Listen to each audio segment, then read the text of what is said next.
নাহমাদুহু ওয়া নুসাল্লি আলা রাসূলিল কারীম বিসমিহি সুবহানাহু ওয়া তাআলা। আমরা আল-কাওলুস সাদীদে আজকে লাম এবং পুর বারিক সম্পর্কে আলোচনা করব এবং এর থেকে ধারাবাহিকভাবে আমরা সামনের ক্লাসে অগ্রসর হব ইনশাআল্লাহ তাআলা। লাম কোন কোন সময় পুর হয় এবং কোন কোন সময় বারিক হয়। লাম বলতে যে লামটা আছে শুধু লফজে আল্লাহ, আল্লাহ যে শব্দটা আল্লাহ, এই যে আল্লাহ শব্দের যে লামটা আছে এই লামটা পুর হবে কখন? যখন তার পূর্বে, ওই লামের পূর্বে আল্লাহ শব্দের আগে যদি জবর অথবা পেশ থাকে তাহলে আল্লাহ শব্দের লামটা কী হবে? পুর হবে। উদাহরণ খেয়াল করুন, ইয়ালামুহুল্লাহ, এই যে আল্লাহ শব্দ আছে, আল্লাহ শব্দের আগে হরফে পেশ আছে, তাই জন্য ইয়ালামুল্লাহ লাম কী হয়েছে? পুর হয়েছে। আবদুল্লাহ, আল্লাহ শব্দের লামের আগে কী আছে? পেশ আছে, এর জন্য পুর হয়েছে। ওয়াল্লাহি, তাহলে আল্লাহ শব্দের আগের হরফে পেশ আছে, এর জন্য কী হয়েছে? আল্লাহ শব্দের হরফের আগে জবর আছে, ওয়াল্লাহি, আল্লাহ শব্দের আগের হরফে জবর আছে।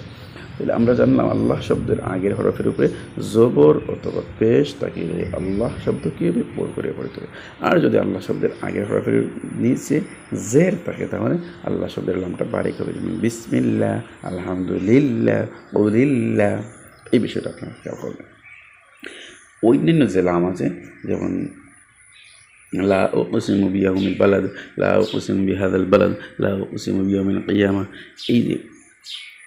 এই যে লামগুলো আছে এই লামটা কী হবে না? পুর হবে না।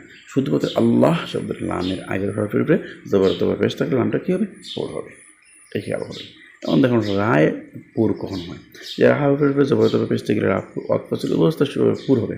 যেমন অরুবা, আচ্ছা, এই যে অরুবা, রায়ের উপরে কে আছে? পেশ আছে, এর জন্য রাত কী হয়েছে? পুর হয়েছে। আচ্ছা, রার উপরে জবর আছে, রা পুর হয়েছে। আমরা জানলাম রার উপরে জবর অথবা পেশ অপচল অবস্থায় পুর হবে। রা যদি সাকিন হয় তার আগে হরফের উপরে জবর অথবা পেশ থাকলে রা পুর হবে। কুরআন, এই যে রা সাকিন তার আগে পেশ আছে, না, তাহলে রা সাকিন তার আগে জবর আছে, এইরকম। তাহলে রা সাকিন হয় তার আগে জবর অথবা পেশ থাকলে রা পুর হবে। রা ওয়াকফের কারণে সাকিন, এমনিতে সাকিন না, কিন্তু ওয়াকফের কারণে মানে সামলে সাকিন হয় মাঝে মধ্যে। কমার, ঠিক আছে। ওয়াল আসর, ওয়াল আসর, ওয়াল আসর, আমরা থামবো, তাহলে ওয়াল আসর, এটা পুর হবে। কেননা রা সাকিন তার রা ওয়াকফের কারণে সাকিন, তার আগের হরফের উপরে জবর অথবা পেশ থাকলে রা পুর হবে। ওয়াল আসরের গায়ে আর একটা আছে, আমরা সামনে অগ্রসর হচ্ছে পাচ্ছি। খেয়াল করুন যে রা ওয়াকফের কারণে সাকিন, তার আগের হরফে সাকিন, তার আগের হরফের উপরে যদি জবর অথবা পেশ থাকে রা পুর হবে। মানে রা ওয়াকফের কারণে খেয়াল করুন, দেখেছেন ওয়াল আসর, খুসর, এই যে দেখেন কৌদ্র, ওয়াল আসর, আইনসে জবর আস, রা পেশ, তাহলে আস মূলত এখানে রাটা পেশ।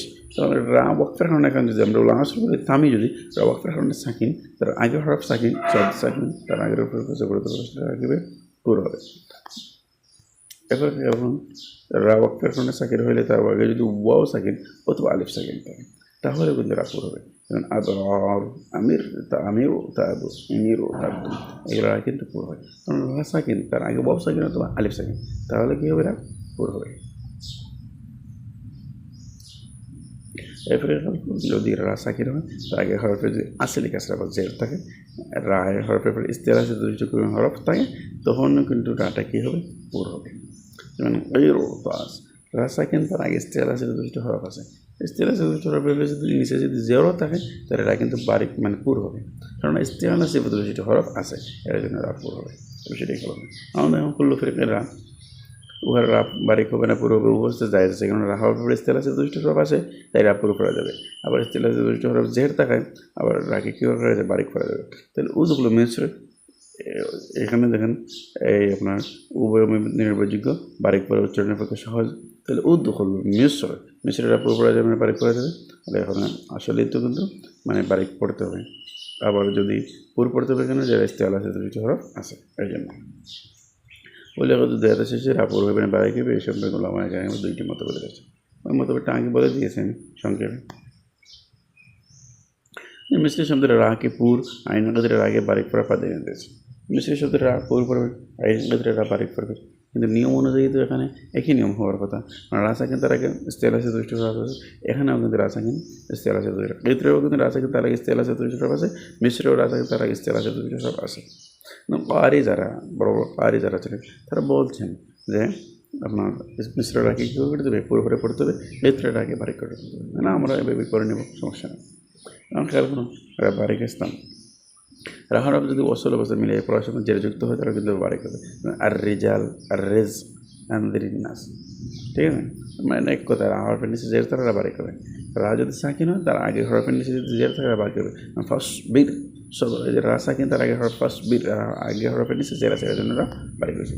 এরপরে রা যদি সাকিন হয়, ওয়াকফের হরনা যদি সাকিন হয়, এমনিতে সাকিন না, ওয়াকফের হরনা সাকিন, তবে তার আগে যদি সাকিন থাকে, তার হরফের আগে যদি সাকিন থাকে তার আগে হবে বারিক হয়।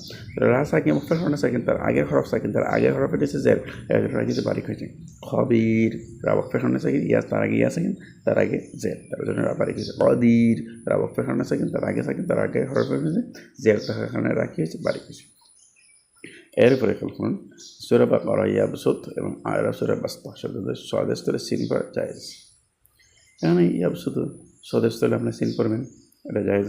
ইমাম হাফিজ রাহিমাহুল্লাহ শাতবী সনদের মাধ্যমে এই মত উল্লেখ করা হয়েছে। তুর সূরা মুসাইয়্যিতিরুন শব্দ সদকে সদ ও সিন উভয়টি পড়া জায়েজ। মুসাইয়্যিতিরুন শব্দের সদের স্থলে সিন এবং সিনের স্থলে সদ, এটা উভয়টি পড়া জায়েজ আছে। কিন্তু ইয়াবসুত বাস্তবে আপনাকে কী করতে হবে? সদের স্থলে সিন পড়তে হবে। আর গাশিয়া সূরা মুসাইয়্যিতির শব্দে সদকে সদই পড়তে হবে, এই বিষয়টা প্রথম। গাশিয়া সূরা মুসাইয়্যিতির শব্দে কি সদ পড়বো না সিন পড়বো? অবশ্যই সদ পড়বো। আর মুসাইয়্যিতিরুন মুসাইয়্যিতির যেটা সেখানে সদ পড়বো, আর মুসাইয়্যিতিরুন যেটা সেটাতে আমরা সদের স্থলে সিনও পড়বো, সদও পড়বো, কোনো সমস্যা নেই। কিন্তু ইয়াবসুত এবং বাস্তব দুইটা থেকে কি আমরা এই সিন পড়বো, এটা খেয়াল রাখলেই আপনাকে হয়ে যাবে। আমার খেয়াল করুন নুন সাকিন ও তানবিনের হুকুম। নুন সাকিন ও তানবির অবস্থা কোন কোন অবস্থায়, কোন কোন প্রেক্ষাপটে আপনার নুন সাকিন ও তানবিন হয়, তাহলে এটা বলা হয়েছে পাঁচটা। এটা বলা হয়েছে পাঁচটা। কারণ এজাহারে হাকিকি, ইখফায়ে হাকিকি, এদের আমি মালগুনা, এদের আমি মেলাগুনা, ইকলাব।